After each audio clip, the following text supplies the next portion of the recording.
Courtney Cronin joining us on the CarX Tire and Auto Hotline. So, on your day off from covering the Bears, you decide to fly out to Connecticut to host Around the Horn? I'm in New York, actually. Okay. So we shoot, the show is like such a well-oiled machine. It's produced out of D.C., it's shot out of New York, and then all of the panelists, the four that are remote, are in different locations. So today we had the two studio operations, L.A., Atlanta, Washington, D.C., and then Kevin Clark was here in New York. So, yeah, it was an incredible opportunity. I love doing it. It's such a fun job, and it's such a – I mean, it doesn't even feel like a job, like even on your day off from Bears camp. But it's fun to kind of like tap into everything else that's going on around the NFL right now and get to fill the very big shoes that Tony leaves, vacant just for a little bit since he's on vacation. You've been on the show many times. It was today the first day that you guest hosted? It was. I've been on for 2 years now. So the chance to come into this role, it's something I'll be doing a couple times over the next 6 weeks. I'm doing another show tomorrow and then back to Bears camp on Friday. So I love doing it. It's fun to get to. And tomorrow I might have to mute people because I didn't want to abuse my mute button privileges today. I was kind of getting the hang of the point system because when you're trying to listen to somebody and see, okay, that's a good point, or I didn't like what they said, like you forget about all of the other controls. But that lectern that you saw there, it's so different from how I remember the show when I was growing up, and seeing all of the fun graphics we can throw at people and everything else that you can do on the show is just awesome. I love it. Are you concerned that you will serve as a judge when you come back to cover the Bears, and some of your fellow reporters will be treated like they are contestants on the show? Probably not. I'll leave the hosting duties and the hosting aura here in New York, and I'll make sure that I fall back in line as a beat writer when I get back. Which reporter would you like to mute most from asking questions at Bears camp? I mean this with all due respect. I would probably end up muting Pat Finley, and I think that other people would want to hit the mute button too. Oh, really? Why is that? Not in a bad way at all. Again, I don't need anybody to run with this or anything, but sometimes I don't know. Do we need to know where he lives or what his favorite ice cream flavor was, or what? I mean, but hell, Pat's actually, I can't even clown on him for this. Like when we were talking with Keenan Allen the other day, and I asked him about being in the hotel with Caleb, because Caleb had mentioned that they were trying to learn the playbook and everything together during mandatory minicamp, and then he goes into this great detail about we're playing cards, we're watching the NBA Finals in June, and we're learning the playbook down in the lobby together. Pat's like, wait, which card game? And then we go into this whole thing about Monopoly Deal. And it's actually a great story because it goes back to the time at the draft when we have our cameras from ESPN in Caleb's dressing room, or rather it's in his hotel room during the day. And he was going on this whole thing about how much he loves this card game. So I would not have thought about it had Pat not brought that question up. But I guess maybe it's just because he's an easy target for me to say for this answer. So thank you guys for setting me up and creating a mutiny now. Sure. We're having him on tomorrow. We're playing this for We're him. having him on at 6 is when we're having him. Now we've moved it up. I loved it up to 6. I thought for sure you were going to say, with all due respect, guys, everybody in that media room is awesome, and I would never mute anybody. But you came rearing out going, Pat Finley. Yeah, pleasantly surprised. Because I can't give you guys a soft answer. Yeah. Yes, that would I love it. I wouldn't give, if we're talking about giving people points, I wouldn't give myself for an answer like that. That's a cop-out. Yes. You know what that is? That's the old Matt Eberflus. That's the Matt Eberflus who would go up there when you ask for specifics on a player, and he'd be like, well, everybody did great today. Instead of pointing out, like he did the time about Rome Odunze back in the spring and just gave us this great level of detail into Rome's learning process, that's the old Flus. So, I'm not trying to be the version I was of myself yesterday. I'm trying to give you, a little bit of spice here and, some actual information. It's interesting because we had this conversation a little bit earlier. The vibe we feel, we haven't been up there. You have, so you can speak to it. It feels like the vibe is all positive. Everyone's signed. Everyone's healthy. Nate Davis is in uniform. Tevin Jenkins is practicing. The vibe feels great, pointing in the right direction, and it's such a pleasant change from talking baseball or Bulls or other things. Are we getting the vibe right? I mean, is there an unusually optimistic and positive vibe up at Hallis Hall early? Yeah, no, I think that's spot on. And I know it's only been 4 days. They go into pads on Friday. That's when, all of the hype around, wow, this unit looks great or this player looks great. Like you get to really put, the rubber meets the road there to see who's truly in the best conditioned shape, which position battles are taking shape, all of it. But there's been nothing but good vibes the first couple of days because the offense for some of the kinks that they had to work out, and I honestly thought might take a little bit longer, but, with the cadence, for example, for Tevin Jenkins to say with a straight face and be very serious that, no, it's completely ironed out, we're good. Like, I didn't expect it to come along that quickly. And that's just one element that we're talking about here with Caleb Williams and, getting the operation down. Like, it's clean.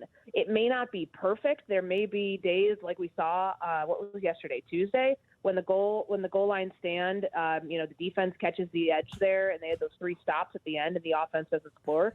There will be days like that, but you're not seeing a bunch of miscues pre-snap. You're not seeing guys lined up wrong and Caleb having to realize that and then line somebody else up. You're not seeing dropped passes. You're not seeing dropped footballs. Like, I haven't seen a fumble in 4 days. And I know it's early. I know they can't really have much contact yet.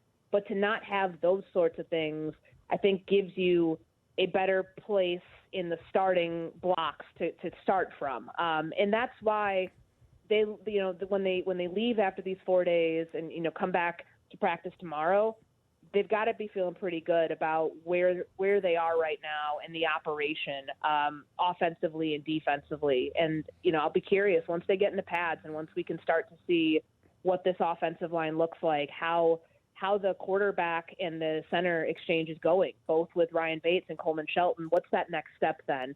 When in terms of like some of the position battles, who might be ahead in a week or two from now? So it's off to a good start. And I believe what Ryan Poles said when he was talking to us last Friday. It's gonna, it's gonna be a hard roster to make because they're not just trying to fill out the roster with camp bodies that end up being on the 53-man roster. They've got a lot of talent across the board, and it's going to be difficult when it comes down to deciding, probably spots 46 through 53 on this final roster, and then determining after that who gets on the practice squad.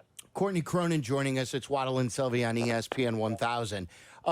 So do you believe, and I know it's very early, but do you believe that lessons have been learned from last year? You mentioned the new and improved Matt Eberflus. Do you believe that there's a greater tempo going on at practice, that Nate Davis, after his first year wasn't so good in Chicago, now has a more serious approach to training camp? The defense is more in tune with what's going on because they don't want to get trucked in these first few games like they did with the Packers in Tampa and Kansas City. So do you think, like, lesson learned, we're ready to work?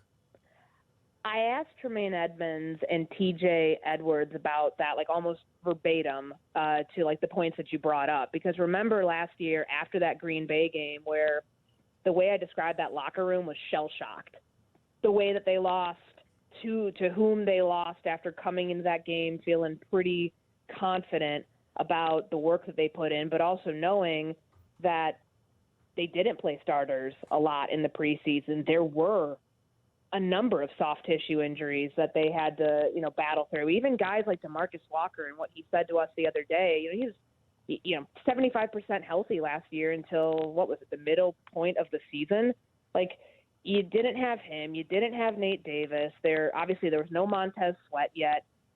There were guys going in and out of practice due to injuries and other things. And I think that they've learned a lot. I think you can put 2 years of experience of their practice plan, how they practice here, the tempo at which they practice, the days that they take off, the schedule even. It's, it may sound cliche, but I actually really did buy into it. Everything's calculated for football coaches. They have to find to strike the right chord to be able to put all the puzzle pieces together. So when DeMarcus Walker tells us, that, of course, the goal is to start fast this year because they didn't last year. Little things like adjusting the timing of practice to why they practice first thing in the morning. On the surface, it doesn't seem like a lot, but that stuff adds up to the overall mindset you take in as a team into the season. And I think that for Matt Eberflus, seeing the way that he conducts practices, like how he's played starters, has not played starters in the preseason, knowing that it's going to be different circumstances, having a rookie quarterback in there. And right off the bat, he was talking about 45 to 55 snaps for Caleb Williams in these preseason games, in addition to the work he gets done against the number one, the Bears' number one defense, or the ones in the defense. And then, of course, the work they're going to get done against Cincinnati. Like, all of those things have to be done in a way that makes sense for this team based on what didn't make sense after they kind of did their training camp rewind from the last 2 years. And, there's plenty of time here. Like, the intensity does not need to be at its highest, nor would you expect it to be 4 days in, but they're going into pads earlier than everybody else this Friday. And they have a game 1 week from tomorrow in Canton. So I would imagine that by then that we'll know what the tone of these practices are going to be going forward for the next 4 weeks and just how much they're getting out of them, because you want guys to stay healthy. You want to be smart with, rep counts and how much work you're putting in. And I think for the first 2 years that we've seen with Matt Eberflus, they've done that, but there've also been some ways I think they could have gotten better. So it's definitely a good sign that there aren't any major injuries at the start of camp. And that they're playing it smart with guys who are in these ramp-up periods, but you don't have a whole host of players. It's only a couple right now, like a Noah Sewell, who we haven't seen, or, Kyler Gordon was held out from 7-on-7 and 11-on-11 the other day. Maybe he's dealing with something. They don't want to push it.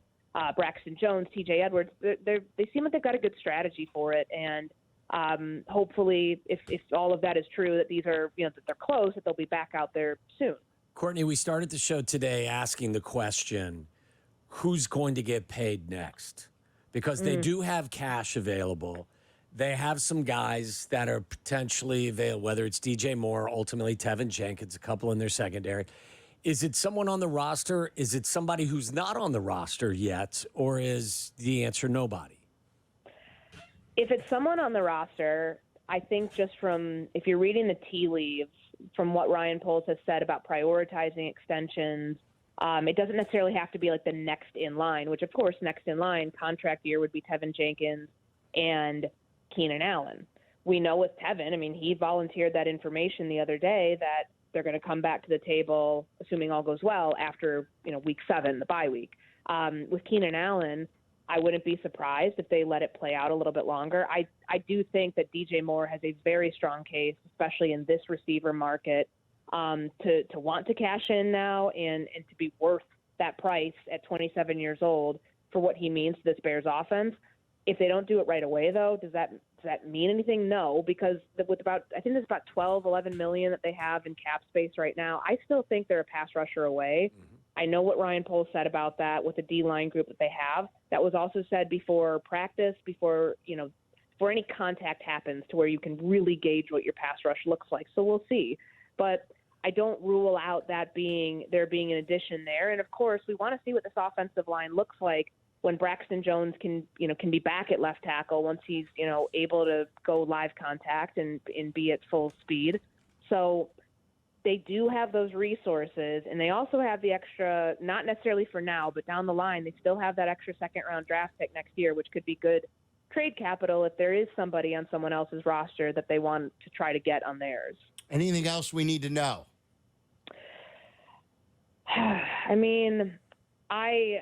I think the one position battle that we're talking about, but we're probably not talking about enough, is what's going on at running back, because Pat and I talked about this on the podcast.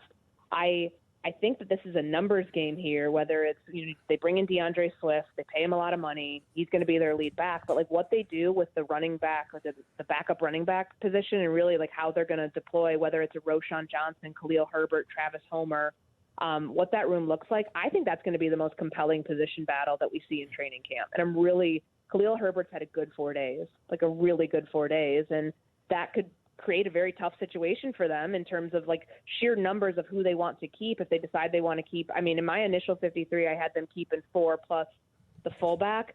But I think, you're going to have to tinker if they add another defensive lineman, then maybe remove from another position, maybe remove one of the DBs that are depth right now and on special teams too. I think the running back room creates a lot of intrigue here in Chicago behind their number one option. Yeah, I think that's good. I think Poles mentioned Herbert yesterday with this conversation with Joniak. That surprised both of us.